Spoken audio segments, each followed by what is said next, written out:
In the first 2/3 of this video, I'm going to give you my first ride impressions of the new Triumph Tiger 900 Rally Pro.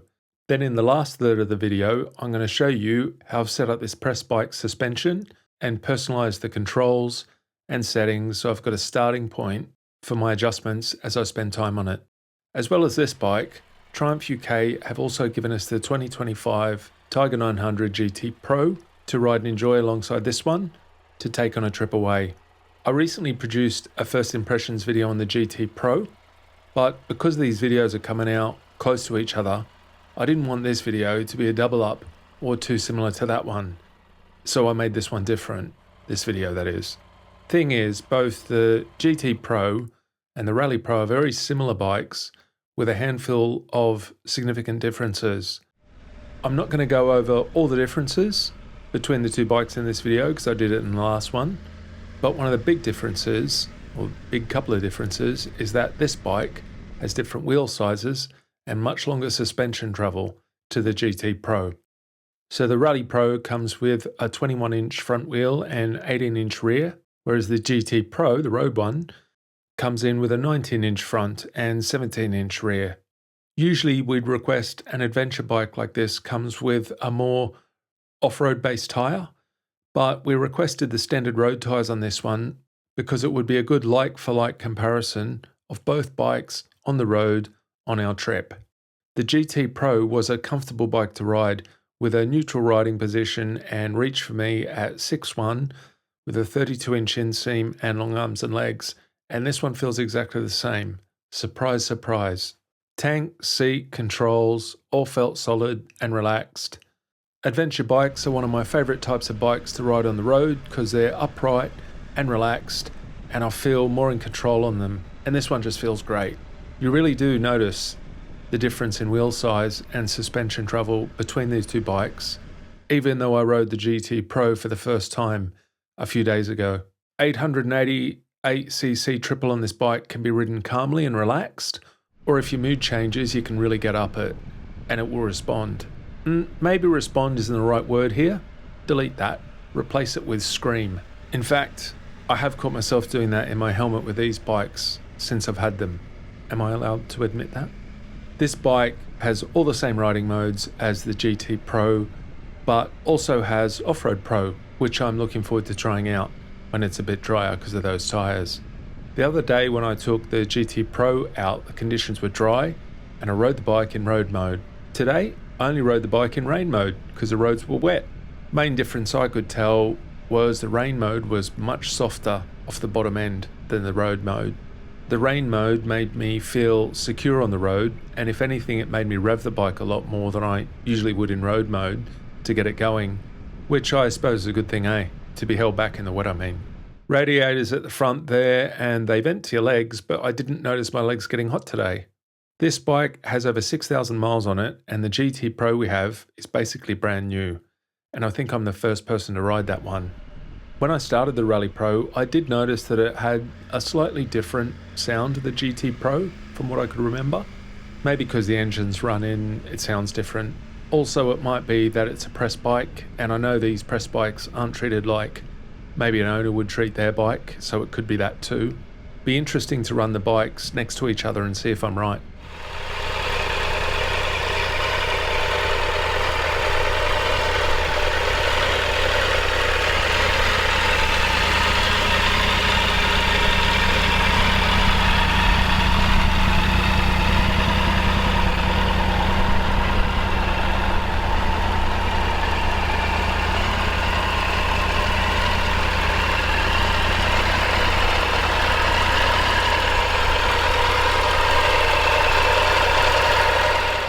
This bike feels physically much taller than the GT Pro because it's got the long travel suspension and bigger wheels, and you really do feel it.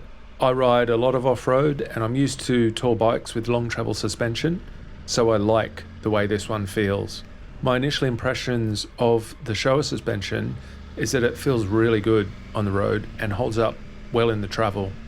I have changed it significantly compared to how it was delivered to me. I'll go through that in a sec. It's not sprung for my weight, but yeah, still it stayed up high in the travel, which is a good sign for me that it will perform very well when it's set up right for me. One cool thing about this bike is that there's preload on the forks and the shock, and it can be adjusted. On the GT Pro, only the shock can be adjusted within the bike's menu system. One thing I noticed on the bike when I was shooting the B-roll was the bike doesn't come with a splash guard to stop the muck going up from the back wheel and going over the shock. Typically an off-road bike comes with one of these. One observation I have about modern Triumphs in general is that they always feel very well made and solid to ride, and this one is no different. 21-inch front wheel still feels good on the road, and the bike still turns well, although not as quick as the GT Pro. I am interested to see how this bike feels when we're jumping between it and the GT Pro, and if the big wheel is going to make riding over our rougher small roads in this country a bit smoother.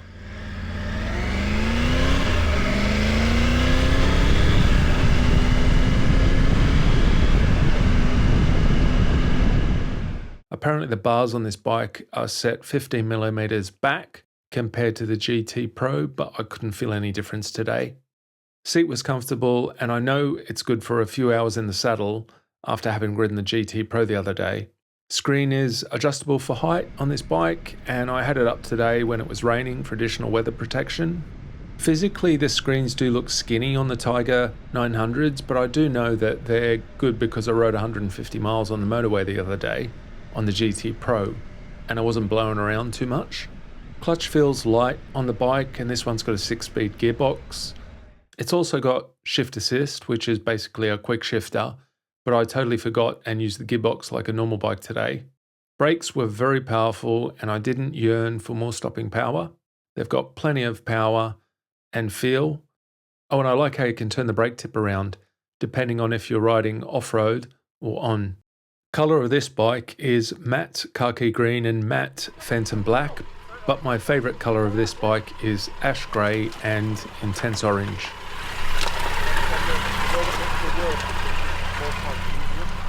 Both of the Tiger 900s we have come with panniers, and these side ones open from the top, which I like a lot.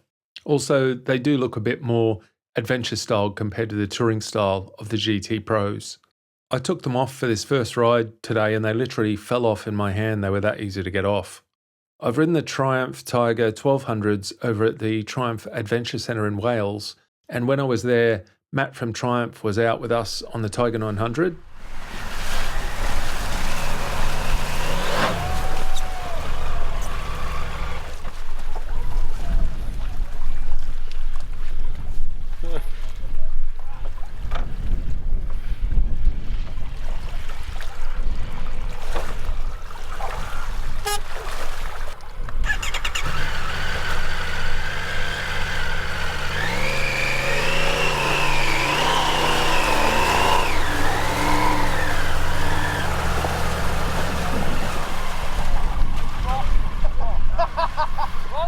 We also did a walk around and tour of the Adventure Centre in Wales for my other channel, which is called the Classic Motorcycle channel.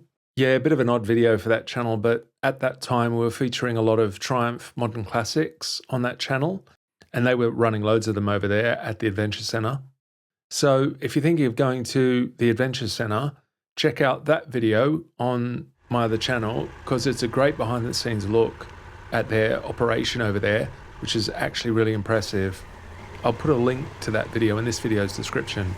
Anyway, I was chatting with Matt, who runs the centre over there, and they've been running these Tigers all year without any issues whatsoever. When I was there, people were literally drowning the bikes, and the guys were picking them up and starting them, and off they went again. Massive testament to how well these bikes are made.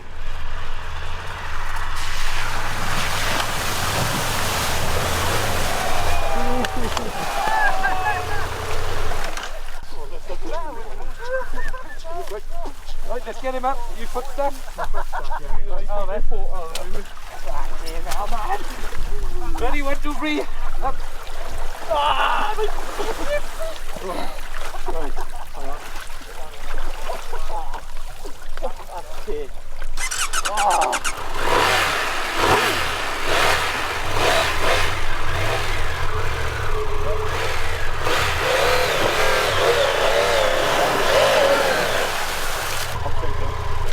Yeah, I gotta get Ready? Go, go, lift him up, lift him up.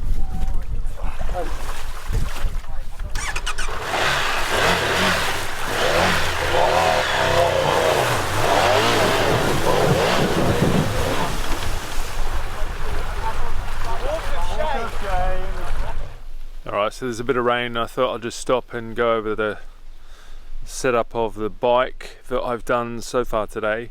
So before I even took it out, did the tyre pressures, adjusted the controls. So these levers are adjustable for reach, so you can change that here. I also undid them, and I always just set them up so that when I'm sitting on the bike it's comfortable for my hands, so it's not going up too much or it's not going down too much. Same for that one. So this one always tends to be up a little bit higher than that one for me. Also adjusted the mirrors, so people like, I often get press bikes and the mirrors are slightly that way, so I like to have them sort of even with the crossbar there, so I've done that. One of the biggest things I do that makes a difference to the bikes is I've set the preload on these forks and the shock. So the forks, you can actually adjust the preload on them here. So the preload, if you don't know, is the amount that the bike sags when you're either on it, which is called the rider sag, or the static sag, which is when the bike's just standing still under its own weight. So I've got a sag checker and I put it on, and these were on the minimum amount of preload, so I've wound them because I'm a heavier guy, so I'm at 93.5 kgs. What I've concluded is that the forks are very undersprung for me at the moment, so I've wound the preload all the way on those, and then wound the preload on all the way on the back. And then when I did that, it was sitting up too high when I measured it, so I evened it out so that I evened out the back with the front, so that when the bike's going up and down, it's going up at the same amount. The front's not going down too low and the back's not going down too low. It's sort of even. And even though the springs are not right for my weight, the geometry of the bike will be pretty good. Another thing I do is reset the clickers according to the manual, and I did that and I found that the compression was wound all the way in. It's meant to be 8 clicks out. Rebound was okay, but someone's been in there and had a fiddle. Maybe someone's been riding around and they've gone, oh, this front suspension's a bit soft, so they've chucked some compression on just to do a quick fix. When I checked the standard rebound setting on the shock according to the manual, I found out that it was wound really far on and was causing the back end to have heaps of rebound. So I reset it to, I think it's 1.25 or 1.5, turns out.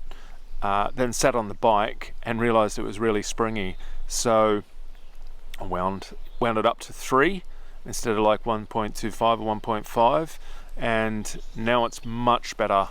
Another thing I do is go into the menu and just reset all the riding modes and everything in there, and also before I even take a test bike out, I'll reset the trips so I know how far I've gone and what the fuel economy has been and all that stuff. Usually trip 1 is just like an overall trip while I've got the bike, and then trip 2 I reset that to get an idea as to how much fuel I'm using on the bike. You know, I'm a bit old-fashioned. I go by a trip meter to tell when the bike's going to run out of fuel. Okay, that's my setup. One other consideration is that Jason's going to be riding this bike as well. So with the forks wound all the way on, that's a good move. And I've taken 10 clicks off the back on the preload, so it is balanced out for me, but he will probably want to wind it on a lot more because I think he's about 115, 120 kgs. He's a big guy, he's 6'6", plus he's going to have panniers on there, so the back's going to be really weighed down. All right, that's it. Really looking forward to our trip away and putting these bikes through their paces. If you have any questions about these bikes, leave them in the comments. Also, it's nice to hear from owners in there too, and their recommendations on these bikes. That's it. Thanks for watching.